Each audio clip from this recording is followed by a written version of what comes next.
ഇന്നേ നമ്മൾ 2 ദിവസം മുന്നേ ഒരു മാങ്ങച്ചാറിൻ്റെ റെസിപ്പി കാണിച്ചിട്ടുണ്ടായിരുന്നു കേട്ടോ. അപ്പോൾ ആ ഒരു വീഡിയോ നല്ലോണം വൈറലായിട്ടുണ്ട്. അപ്പോൾ ആ ഒരു മാങ്ങ റെസിപ്പിയാണ് കേട്ടോ ഒന്ന് കാണിക്കുന്നത്. ഷോർട്ട് വീഡിയോ കാണുന്ന ആൾക്കാരുണ്ടല്ലോ നമ്മുടെ ചാനലിൽ, അപ്പോൾ അവർക്ക് വേണ്ടിയിട്ടാണ്. അപ്പോൾ ഇതാ മാങ്ങ ഞാൻ നല്ലോണം കഴുകി തുടച്ചെടുത്ത് ഇതേപോലെ കുറച്ച് വലിയ പീസാക്കിയിട്ട് കട്ട് ചെയ്തെടുത്തിട്ടുണ്ട്. വെള്ളത്തിൻ്റെ നനവ് ഒട്ടും ഉണ്ടാവാൻ പാടില്ല കേട്ടോ. പിന്നെ അതിലേക്ക് ഉപ്പും അതേപോലെ തന്നെ കുറച്ച് കായപ്പൊടി ഇട്ടിട്ട് ഒന്ന് തിരുമ്മി വെച്ചിട്ടുണ്ടേനും. പിന്നെ പിറ്റേ ദിവസം രാവിലെയാണ് കേട്ടോ മാങ്ങാച്ചാർ ഇടുന്നത്. അപ്പോൾ മാങ്ങയിൽ നിന്ന് വെള്ളമൊക്കെ ഇറങ്ങി വന്നിട്ടുണ്ട്, നമ്മൾ ഉപ്പൊക്കെ ചേർത്തതല്ലേ. മാങ്ങയിൽ നിന്ന് ഇറങ്ങി വരുന്ന വെള്ളത്തിന് കുഴപ്പമില്ല, പച്ചവെള്ളത്തിൻ്റെ നനവ് ഒട്ടും ഉണ്ടാവാൻ പാടില്ല കേട്ടോ. അപ്പോൾ അച്ചാറിന് പൂപ്പൽ വരും.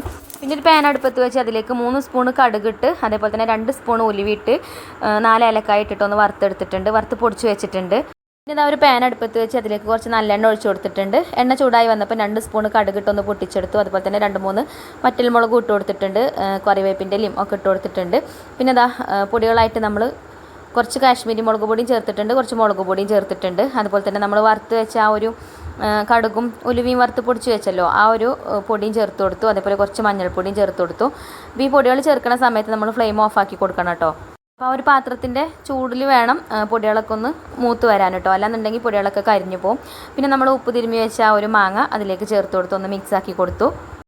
പിന്നെ ചെറിയൊരു കഷ്ണം ശർക്കര ഇട്ട് കൊടുത്തിട്ടുണ്ട്. പിന്നെ ചൂടാറിയതിന് ശേഷം നമുക്ക് ഗ്ലാസിൻ്റെ ജാറിലാക്കിയിട്ട് അച്ചാർ സൂക്ഷിക്കാം. നനവില്ലാത്ത ജാറ് വേണം കേട്ടോ എടുക്കാൻ. അപ്പോൾ അങ്ങനെ അച്ചാർ ഇടുകയാണെങ്കിൽ ഒരുപാട് കാലം കേടുകൂടാതിരിക്കും.